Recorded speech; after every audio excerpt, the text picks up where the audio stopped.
On the Mark with Father Mark Davis. Good morning, Father Mark.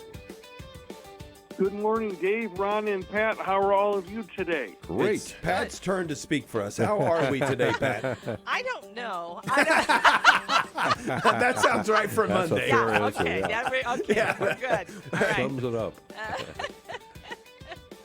How are you, That's Father? funny. That's a better question. I'm You got to good. talk. Well, I think I'm awake for a Monday. And school is starting this Wednesday for us here at St. Pat's of Heatherdowns.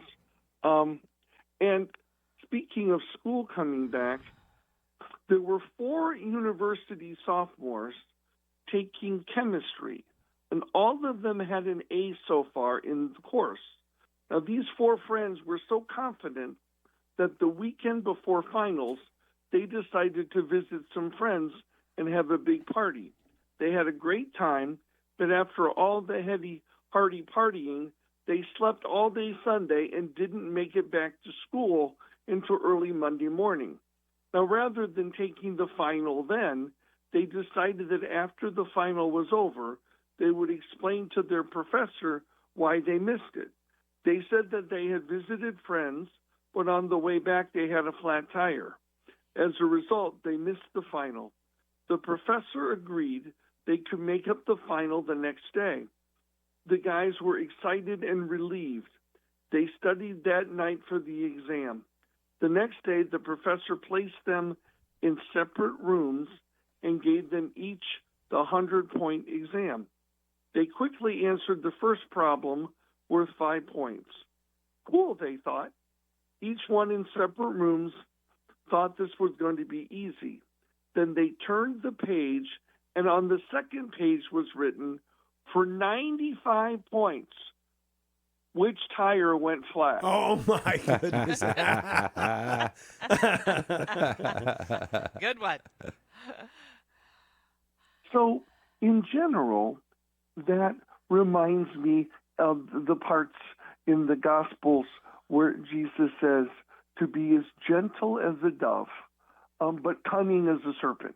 You know, being able to be smart, even though our spirit is connected to God, and loving. And in a general way, I was thinking about applying that to yesterday's gospel, which you have the Syrophoenician woman who wants Jesus to cure her daughter.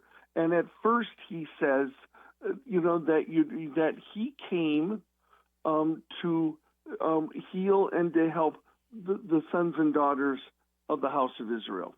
And so this just seems so out of character for Jesus. And I don't know what you guys think about this passage and thought about it, or what you heard this weekend in our listeners. But one thing I remember learning about in seminary was that I think this is only covered, this story is only included in Matthew's gospel, right? Now, Matthew was writing, 40, 50 years after Jesus' resurrection, but he's writing to Jewish people, right? And a lot of the Jewish people, were saying, look, the Messiah was supposed to be for us. Why did Paul and why did Jesus include so many non-Jewish people, in all of, their preaching? And is this God really for everyone?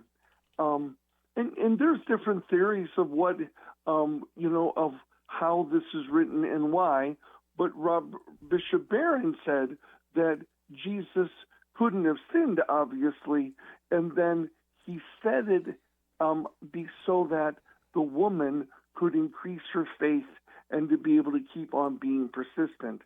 And it also, logic says, could have been saying, okay, the way this is written and what Jesus said, it starts with that statement because that's all of his audience wanted to hear, and was used to hearing, right? He's starting with, well, I came for this house of Israel. Then he allowed this woman to profess a faith that was much greater than most of the Jewish people, who were constantly trying to question him right, and give him a hard time.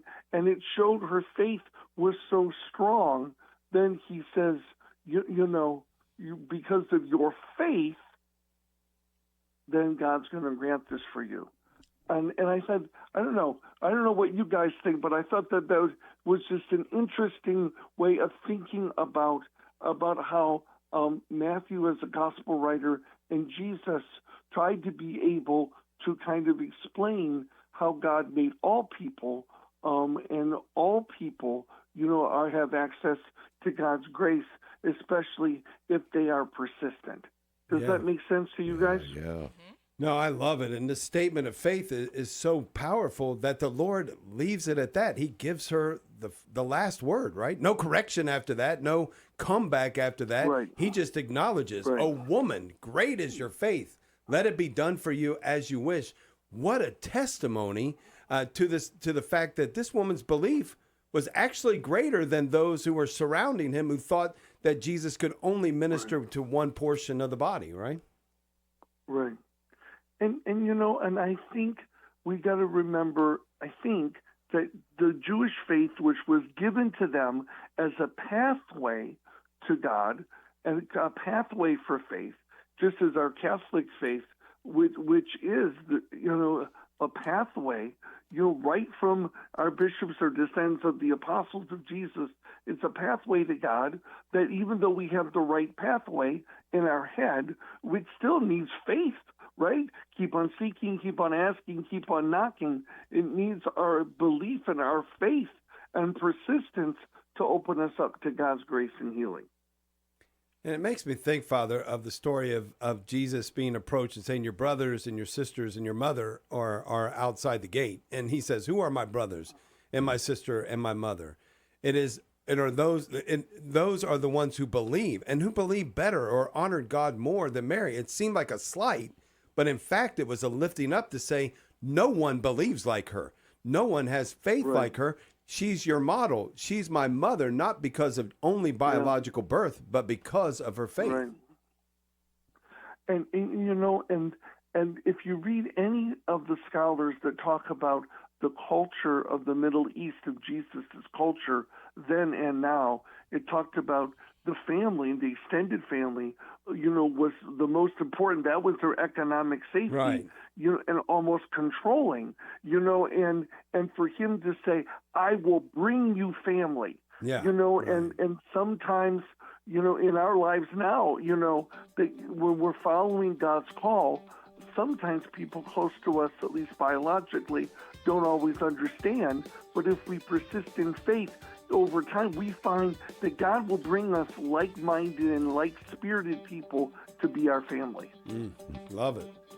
I love the saying, friends are the family one finds along the way, you got the biological. Well, you know who said that? Neither do I, but somebody said it. I love it, Friends are the family one finds along the way. God bless you all, my radio family and our listener family, and happy back to school for everyone. Yeah, amen. Prayers for the kids Take and the care, teachers. Father. Bless you all.